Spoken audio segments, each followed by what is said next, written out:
In the year 2147, humanity had reached new heights in technology.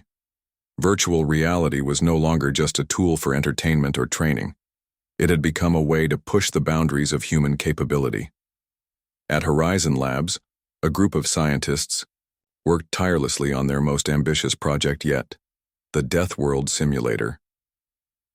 This was no ordinary simulation. It was designed to mimic the harshest environments imaginable. Acid rain poured from crimson skies, jagged cliffs crumbled without warning, and monstrous creatures stalked the land. The goal was simple: to test how far humans could go when faced with impossible odds. The lead researcher, Daniel Carter, stood in the control room, staring at the massive screens that displayed the simulated world. He adjusted his glasses and turned to address the team behind him.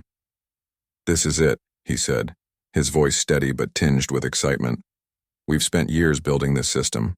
Now we'll see if humans can truly adapt to conditions beyond anything they've ever faced." The volunteers chosen for the first trial were an eclectic mix. Among them was Emily Dawson, a woman whose calm demeanor masked a fierce determination. She wasn't the strongest or the fastest, nor did she have any military training like some of the others. But she had something else, a quiet confidence that intrigued Daniel. When asked why she wanted to participate, her answer was simple. "I want to know what I'm capable of," she said, "and I think this will show me." As the volunteers prepared to enter the simulator pods, tension filled the air. Some cracked jokes to ease their nerves while others sat silently, lost in thought. Emily moved through the room with a sense of purpose, checking her equipment one last time. She didn't speak much, but her presence was felt. There was a stillness about her, as though she were already preparing herself mentally for what lay ahead. When the countdown began, the atmosphere shifted. The hum of machinery grew louder, and the lights dimmed slightly. One by one, the volunteers stepped into their pods. The lids closed with a soft hiss, sealing them inside. For a moment, there was silence. Then, with a flash of light, the simulation began. The world that greeted them was nothing short of terrifying. A storm raged overhead, lightning splitting the sky as torrents of acid rain drenched the ground. The landscape was a twisted maze of jagged rocks and deep ravines, making navigation nearly impossible. And then there were the creatures, hulking, beasts with glowing eyes and rows of razor-sharp teeth. They moved with unnatural speed, hunting down anyone foolish enough to wander too far from cover. Panic set in almost immediately. One man screamed as a creature lunged at him, its claws tearing through his protective suit. Another slipped on the wet rocks and tumbled into a ravine, disappearing from sight.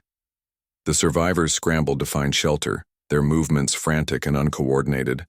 The chaos was overwhelming, and it quickly became clear that not everyone would make it through the first day. But amidst the pandemonium, Emily stood out. While others flailed and shouted, she remained eerily calm. She knelt on the ground, her hands pressed against the damp soil, and tilted her head as if listening to something only she could hear. Her actions drew confused glances from the others, but no one stopped to ask what she was doing. Survival was all that mattered now. As the hours passed, Emily's strategy began to reveal itself. She didn't rely on sight alone to navigate the treacherous terrain. Instead, she used every other sense at her disposal. She felt the vibrations of approaching creatures through the ground, allowing her to anticipate attacks before they came. She listened to the subtle shifts in wind direction, guiding her toward safer paths. Even the acidic raindrops hitting her skin provided information, telling her where the worst of the storm was concentrated. At first, the observers in the control room dismissed her behavior as random luck. Surely someone so seemingly passive couldn't survive long in such a hostile environment. But as the simulation wore on, it became impossible to ignore her success. While others fell victim to ambushes or missteps, Emily avoided danger again and again. She found food where none seemed to exist, crafted makeshift tools from debris, and even managed to evade a pack of predators that had cornered her in a narrow canyon. Daniel watched her progress with growing fascination. He leaned closer to the monitors, studying her every move. There's something different about her, he muttered to himself. She's not reacting to the environment the way the others are. His curiosity deepened when he noticed a pattern in her actions. Every so often, Emily would pause and close her eyes completely, as if shutting out visual distractions. It was an odd choice given that sight was arguably the most important sense in such a visually chaotic world. Yet each time she did it, her performance improved. She moved faster, made better decisions, and seemed to anticipate threats with uncanny precision. Eventually, Daniel decided to pull her out temporarily for questioning. The rules allowed for brief extractions if deemed necessary for analysis. When Emily emerged from the pod, blinking in the bright light of the control room, she looked exhausted but composed. Daniel approached her cautiously, unsure of how to broach the subject. "Emily," he began, "we've been monitoring your progress. And, well, you're doing things we didn't think were possible. Can you explain what's going on?" For a moment she said nothing. Then with a small smile she replied, "You mean why I keep closing my eyes?" Daniel nodded, taken aback by her directness. "I don't see the world the way you do," she explained. "I never have. I'm blind." Her words hit him like a thunderclap. Blind? How could someone who couldn't see be excelling in a simulation that relied so heavily on visual cues? But as Emily continued speaking, the pieces began to fall into place. "I don't need to see to understand my surroundings," she said. "Every sound, every vibration, every change in temperature, it tells me what's happening around me. In here." She gestured toward the simulation. "All those things are amplified. It's like the world is speaking directly to me." Daniel stared at her, awestruck. What she described sounded almost supernatural, yet the evidence was undeniable. Emily wasn't just surviving, she was thriving. And she was doing it in a way that challenged everything they thought they knew about human adaptability. When she returned to the simulation, the dynamic shifted. The other volunteers, struggling to stay alive, began to notice her success. Some tried to follow her lead, mimicking her methods, but none could replicate her instincts. Emily moved through the Deathworld with a grace and efficiency that bordered on miraculous. She wasn't just a participant anymore. She was a phenomenon. Back in the control room, Daniel couldn't help but feel a sense of wonder. The Deathworld simulator had been designed to test the limits of human endurance, but it had inadvertently uncovered something far greater, the untapped potential of the human spirit.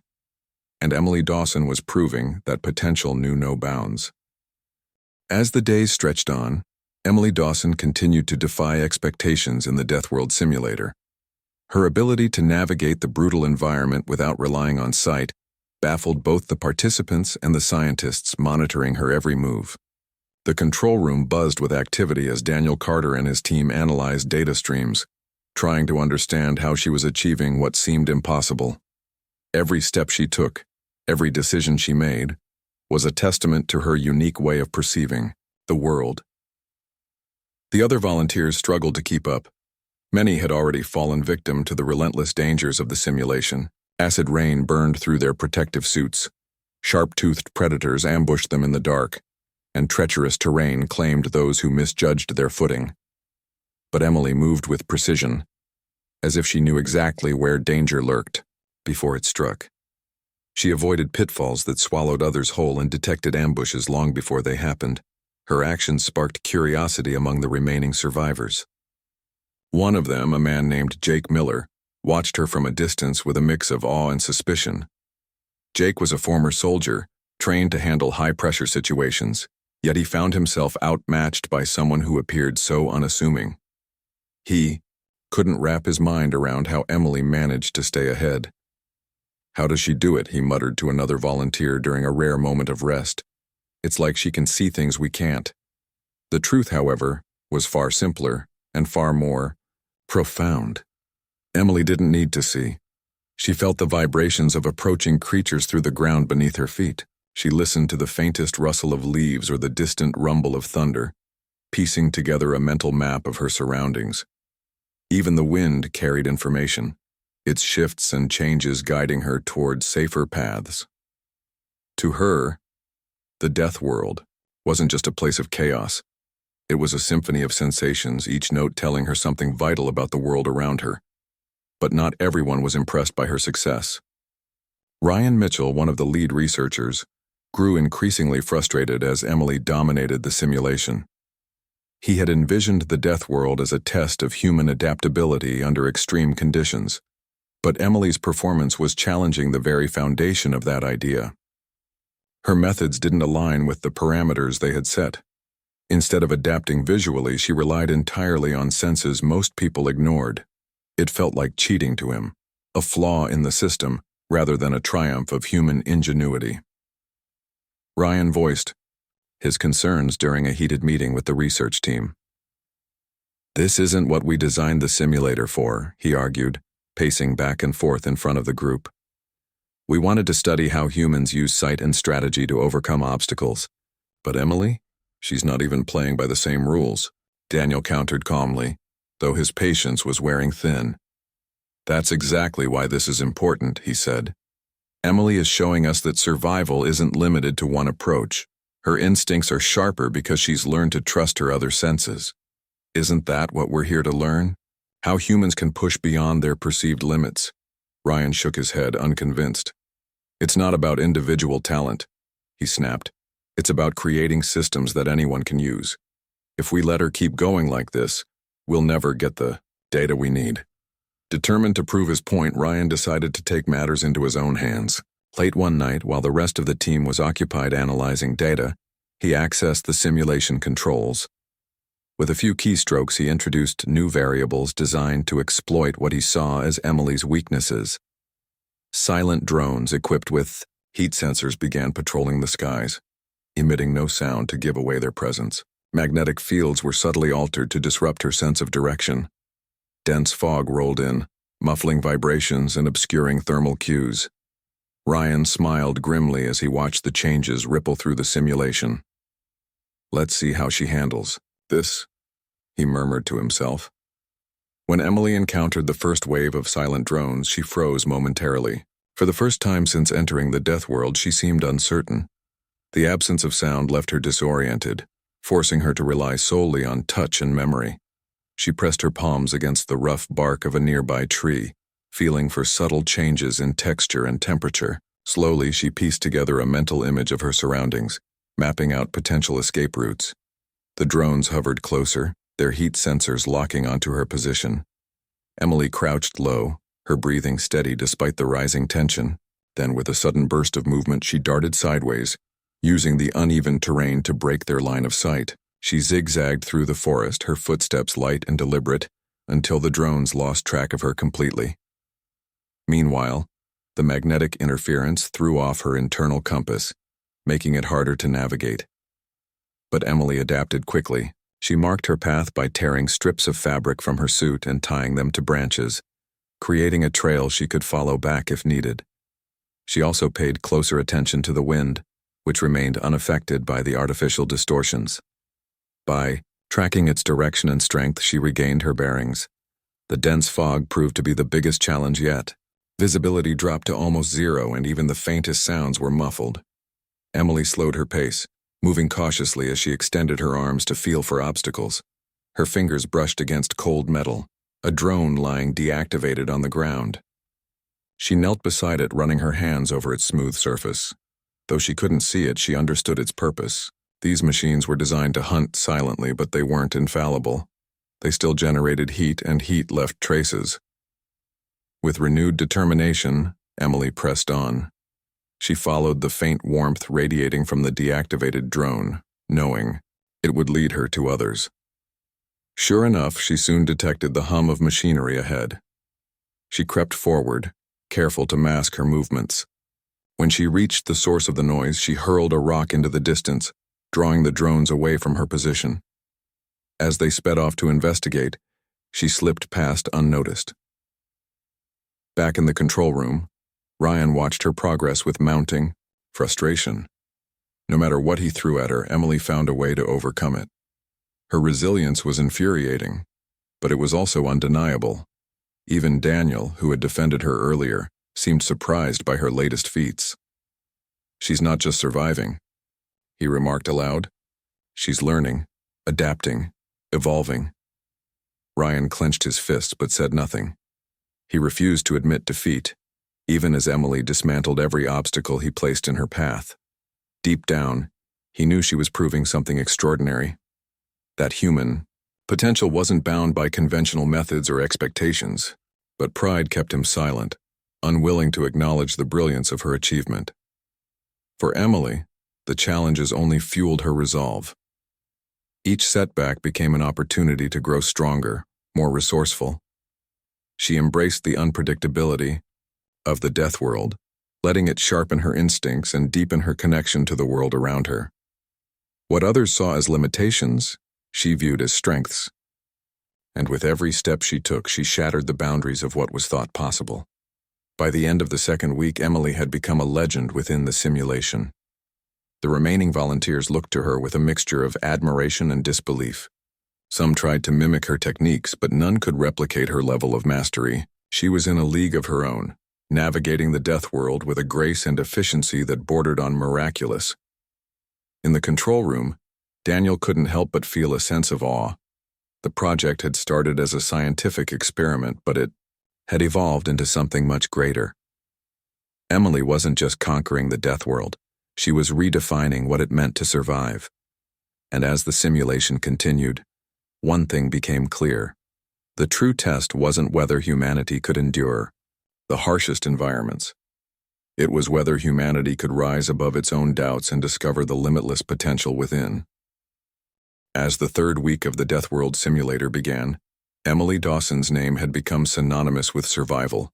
News of her achievements spread beyond Horizon Labs, reaching media outlets and sparking debates across the globe.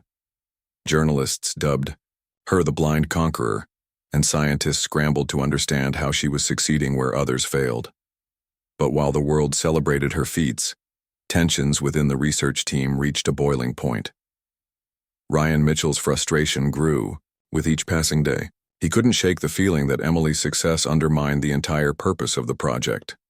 To him, the Deathworld simulator was supposed to test universal human adaptability, not showcase individual talent. Her reliance on senses other than sight felt like an anomaly, a glitch in the system that needed to be corrected. Late one night, he made a decision that would change everything. Under the cover of darkness, Ryan accessed the simulation controls once again. This time, his modifications were more extreme. He triggered a catastrophic event, an earthquake followed by volcanic eruptions, that would reshape the simulated landscape entirely. The ground cracked open, spewing molten lava into the air. Toxic gases filled the atmosphere, choking off breathable air. Ash clouds blotted out what little light remained, plunging the world into near-total darkness. It was a scenario designed to overwhelm even the most skilled survivor. When the earthquake hit, chaos erupted. The remaining volunteers screamed as the ground beneath them split apart. Some tried to flee only to be swallowed by gaping fissures. Others collapsed from exhaustion, unable to keep up with the relentless assault of disasters. Even Emily hesitated for the first time since entering the simulation. The vibrations she relied on were drowned out by the deafening roar of collapsing structures and erupting volcanoes. The air burned her lungs and the heat seared her skin. For a moment, it seemed like the end. Back in the control room, Daniel Carter watched anxiously, his hands gripping the edge of his desk. "Ryan, what have you done?" he demanded, his voice sharp with anger. Ryan stood silently, arms crossed, unwilling to admit his role in the disaster. The rest of the team frantically monitored the situation, unsure if anyone could survive such devastation. But Emily wasn't ready to give up. Though disoriented, she forced herself to focus. She pressed her palms against the trembling earth, searching for any hint of stability. Slowly, she began to discern patterns in the chaos, the rhythm of aftershocks, the direction of lava flows, the subtle shifts in wind carrying ash and smoke. Her mind worked furiously, piecing together fragments of information to form a coherent picture. She remembered something she'd learned long ago. When all else fails, trust your instincts. Closing her eyes, she let go of conscious thought and allowed her body to take over. Every vibration, every whisper of movement spoke directly to her. She climbed jagged cliffs guided by the faintest shifts in temperature, crossed rivers by feeling their currents against her skin, and located safe zones by detecting subtle changes in air pressure. Each step was calculated, each movement precise. The observers in the control room watched in stunned silence as Emily navigated the apocalyptic landscape. Despite the overwhelming odds, she moved with purpose, avoiding danger at every turn. When a river of lava blocked her path, she found an alternate route through a narrow canyon. When toxic fumes threatened to suffocate her, she used makeshift filters crafted from debris to breathe. And when swarms of mutated insects descended upon her, she evaded them by sensing the vibrations of their wings. Even Ryan, who had orchestrated the catastrophe, couldn't deny her skill. He stared at the monitors, his jaw clenched tight. "How is she still alive?" he muttered under his breath. For the first time, doubt crept into his mind. Was this really just an anomaly? Or was Emily proving something far greater, that humanity's potential was limitless? Meanwhile, Emily pushed forward, driven by sheer willpower. She knew the final checkpoint was close, a towering monolith said to represent mastery over the Deathworld. Reaching it meant completing the trial, but more importantly, it meant proving to herself that she could overcome anything life threw at her. As she neared the structure, the environment grew increasingly hostile. Rivers of magma surrounded it, and violent storms raged overhead. Yet Emily didn't falter. She leaped across broken bridges, scaled crumbling walls, and braved the scorching heat until she finally stood before the monolith. Her arrival sent shockwaves through the control room. Alarms blared as the system struggled to process her unprecedented achievement. The Deathworld simulator had been designed to push humans to their limits, but Emily had surpassed them entirely. For a brief moment, the simulation froze, unable to compute her success. Fearing a complete shutdown, Daniel ordered the program terminated. "Extract her now," he shouted, his voice tinged with both relief and disbelief. Moments later, Emily emerged from the pod, drenched in sweat, but smiling. The room erupted in applause, though Ryan quietly slipped away, unable to face the reality of what he had witnessed. Reporters swarmed Emily as soon as she stepped out of the lab. Cameras flashed, microphones were thrust toward her face, and questions came rapid fire. "How did you do it? What kept you going? Do you think anyone else can achieve what you did?" Emily answered calmly, her words simple yet profound. "Survival isn't about seeing the danger," she said. "It's about understanding it." In the weeks that followed, Emily's story inspired millions. Scientists studied her techniques, adapting them for real-world applications. Search and rescue teams learned to rely on non-visual cues during emergencies, and space agencies incorporated sensory training into astronaut preparation programs. The Deathworld simulator itself underwent significant redesigns, incorporating lessons learned from her experience. For Daniel, the experiment confirmed humanity's boundless capacity for innovation. For Emily, it was proof that limitations were often illusions waiting to be shattered. And for Ryan, it served as a humbling reminder that true greatness couldn't be contained or destroyed by jealousy. Though the Deathworld remained a daunting challenge, one thing was certain. No one would ever forget the woman who conquered it blindfolded. The aftermath of Emily Dawson's triumph in the Deathworld simulator sent ripples far beyond Horizon Labs. Her name became a symbol of resilience and ingenuity, sparking conversations about human potential in the face of adversity. News outlets replayed footage of her final moments in the simulation, showing how she stood tall before the towering monolith as chaos swirled around her. Scientists, philosophers, and everyday people debated what her success meant, not just for technology or survival training, but for humanity itself. Back at Horizon Labs, the mood was a mix of celebration and tension.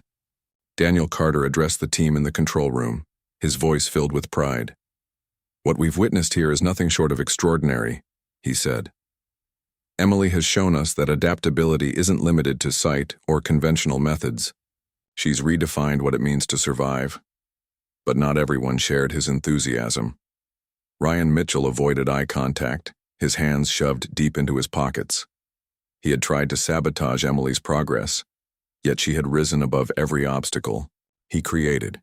His actions weighed heavily on him, though he refused to admit fault. Instead, he doubled down on his belief that her success didn't align with the project's original goals. During a private meeting with Daniel, he voiced his concerns once again. "This isn't about individual talent," Ryan insisted, pacing across the room. "It's about creating systems that can be used universally. What happens when someone else tries this? Will they have the same instincts as Emily? No. This proves nothing about human adaptability. It's just an outlier." Daniel sighed, rubbing his temples. "Outliers are important, Ryan. They challenge our assumptions and push boundaries. If we ignore what Emily has achieved, we're missing the point entirely." Their argument ended without resolution, leaving both men frustrated. Ryan retreated to his office, where he spent hours poring over data logs, searching for flaws in the simulation. He convinced himself that Emily's victory was a fluke, a perfect storm of circumstances that wouldn't hold up under scrutiny. But deep down, doubt gnawed at him. Could it be possible that she truly represented something greater? Meanwhile, Emily became a global sensation. Interviews poured in from all corners of the world, and she handled them with the same calm demeanor she'd shown in the simulator. When asked about her experience, she spoke openly about the challenges she faced and how she overcame them. "I didn't think about failing," she told one reporter. "I focused on what I could do, not what I couldn't. That's how you keep moving forward." Her words resonated with millions. People who had never considered their own potential found inspiration in her story. Teachers used her example to encourage students to embrace creativity and perseverance. Athletes cited her ability to adapt as proof that mental strength was just as important as physical endurance. Even governments took notice, exploring ways to incorporate sensory-based strategies into disaster response protocols. At Horizon Labs, the research team began analyzing Emily's techniques in detail. They mapped out her movements, studied her decision-making patterns, and identified key moments where her instincts outmatched traditional approaches. What they discovered was remarkable. Emily hadn't just relied on heightened senses, she had tapped into a deeper level of intuition. She anticipated threats before they materialized, often making split-second decisions that seemed almost supernatural. Daniel presented his findings during a conference call with international experts. "Emily's success wasn't random," he explained. "She accessed a form of awareness most of us don't use. By trusting her instincts and focusing on non-visual cues, she created a mental map of her environment that surpassed anything we've seen before." The implications were staggering. Military organizations expressed interest in developing similar training programs for soldiers operating in low-visibility conditions. Space exploration teams saw potential applications for astronauts navigating alien worlds. Even urban planners proposed using sensory-based designs to make cities safer and more accessible. But while the world celebrated Emily's achievements, she remained humble. She returned to her quiet life, declining offers for book deals, speaking, tours, and endorsements. For her, the Deathworld simulator wasn't about fame or recognition. It was about proving to herself that she could thrive in any situation. "I didn't do this for anyone else," she told a close friend. "I did it because I wanted to know my limits. Turns out I haven't found them yet." As weeks turned into months, tensions within Horizon Labs continued to simmer.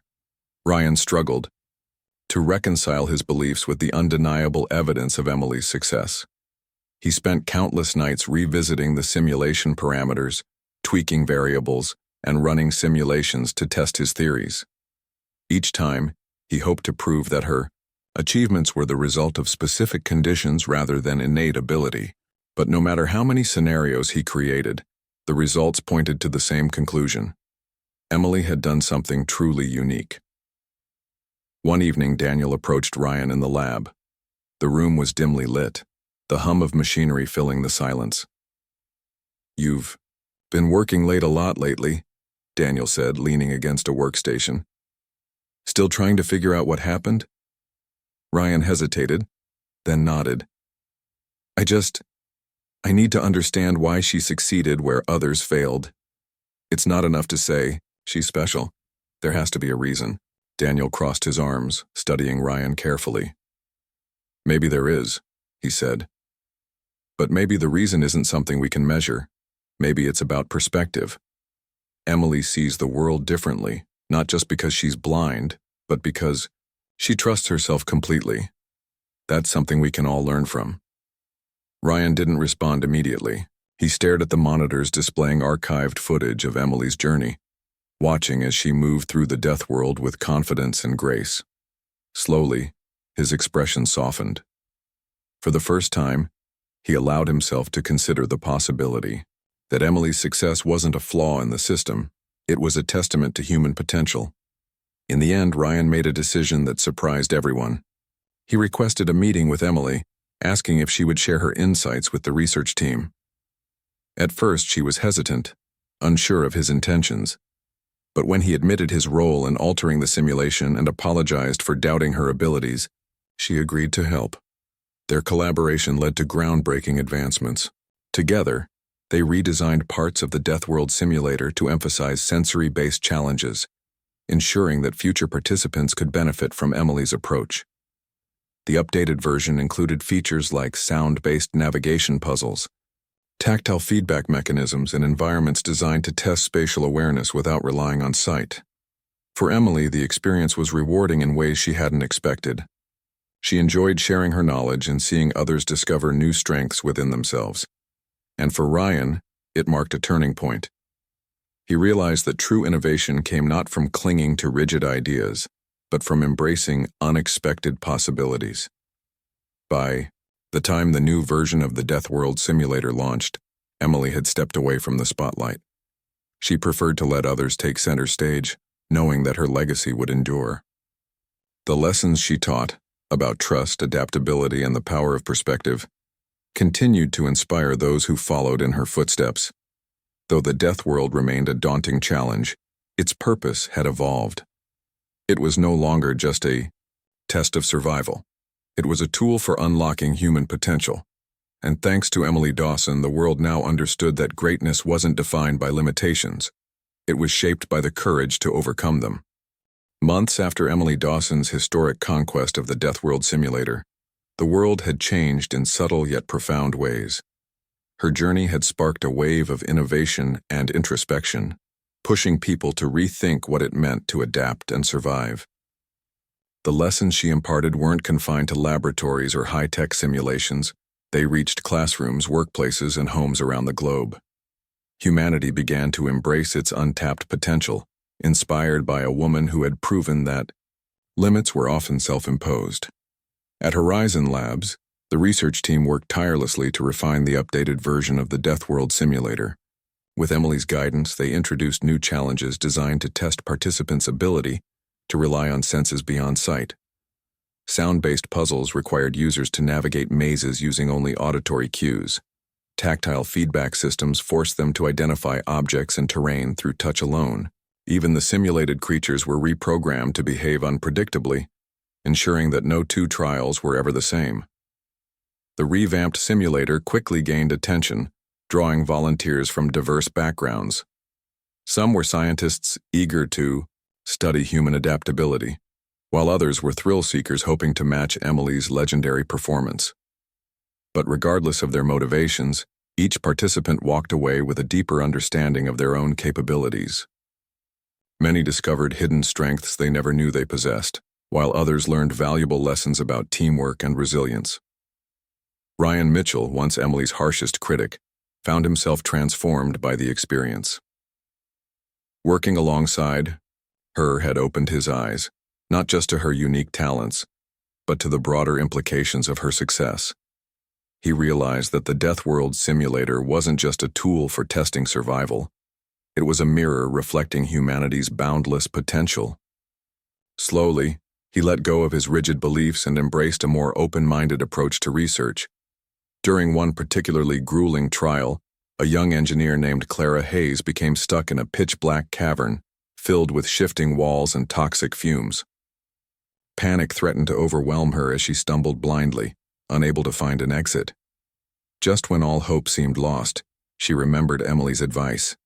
Trust your instincts. Taking a deep breath, Clara extended her hands and focused on the faint vibrations emanating from the walls. She followed the subtle shifts in air pressure until she located a narrow passage leading to safety. When she emerged into the light, tears streamed down her face. Not from fear, but from triumph. Stories like Clara's became common as more people participated in the simulation. Each success reinforced the idea that survival wasn't solely about physical strength or visual acuity. It was about awareness, creativity, and the willingness to push beyond perceived boundaries. The Deathworld simulator evolved into something far greater than its creators had envisioned, a catalyst for personal growth and collective progress. Meanwhile, Emily continued to live quietly, content to watch from the sidelines as her influence spread. She occasionally visited Horizon Labs to offer insights or assist with updates to the simulator, but she preferred to stay out of the spotlight. For her, the true reward lay in knowing she had made a difference. "I didn't do this for recognition," she told Daniel during one of their conversations. "I did it because I wanted to show people that anything is possible if you believe in yourself." Daniel nodded, a smile tugging at the corners of his mouth. "You've done more than that, Emily. You've given us a new way to see the world, or, rather, to feel it." As time passed, the Deathworld simulator became a cornerstone of global efforts to prepare for future challenges. Space agencies used it to train astronauts for missions to uncharted planets. Disaster relief organizations incorporated its principles into emergency response programs. Even educators adapted its concepts to help students develop problem-solving skills and confidence. But perhaps the most significant impact was felt on an individual level. People began to view obstacles not as barriers but as opportunities to grow. A child born without sight learned to navigate their surroundings with ease, inspired by Emily's example. An elderly man recovering from a stroke regained his independence by trusting his body's innate ability to adapt. A soldier injured in combat discovered new ways to communicate with their team using nonverbal cues. These stories, though small in scale, carried immense weight. They proved that Emily's legacy extended far beyond the confines of a virtual world. Back at Horizon Labs, the research team celebrated their achievements with a quiet sense of pride. The simulator had become more than a project. It was a testament to human ingenuity and perseverance. Ryan, who had once doubted Emily's methods, now stood among her staunchest supporters. He often spoke about how her success had taught him to embrace uncertainty and challenge his assumptions. One evening, as the sun dipped below the horizon, Daniel gathered the team in the control room for a final debriefing. The screens displayed footage of recent trials, showcasing the incredible feats achieved by participants. "We started this project with a simple goal," he said, his voice steady and warm. "To test human adaptability under extreme conditions. But thanks to Emily, we've accomplished so much more. We've shown the world that greatness isn't defined by limitations. It's shaped by the courage to overcome them." The room fell silent as everyone reflected on the journey they'd shared. Though the Deathworld simulator would continue to evolve, its core message remained unchanged. Humanity's potential was limitless. And at the heart of that message stood Emily Dawson, a quiet, determined woman who had conquered the impossible, blindfolded. In the years that followed, Emily's story became legend. Textbooks chronicled her achievements, documentaries explored her techniques, and museums featured exhibits dedicated to her impact on science and society. Yet despite the accolades, she remained humble, always quick to remind others that her success belonged to everyone who dared to dream. For Emily, the Deathworld simulator had been more than a test. It had been a journey of self-discovery. It had shown her that even in the darkest moments there was light to be found, that even when the ground crumbled beneath her feet, she could rise again, and that even when the world tried to hold her back, she could break free.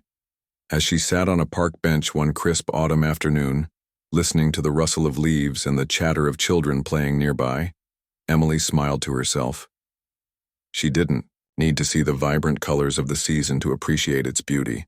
She felt it in every breeze, every sound, every heartbeat. The Deathworld had taught her many things, but the most important lesson was this. The world was full of wonders waiting to be understood, and she had only scratched the surface. And so, life moved forward. The Deathworld simulator continued to inspire, challenge, and transform those who dared to enter it. But its greatest achievement, the one that would endure long after the technology faded, was the belief it instilled in countless hearts that within every person lies the power to conquer their own Deathworld, blindfolded or not.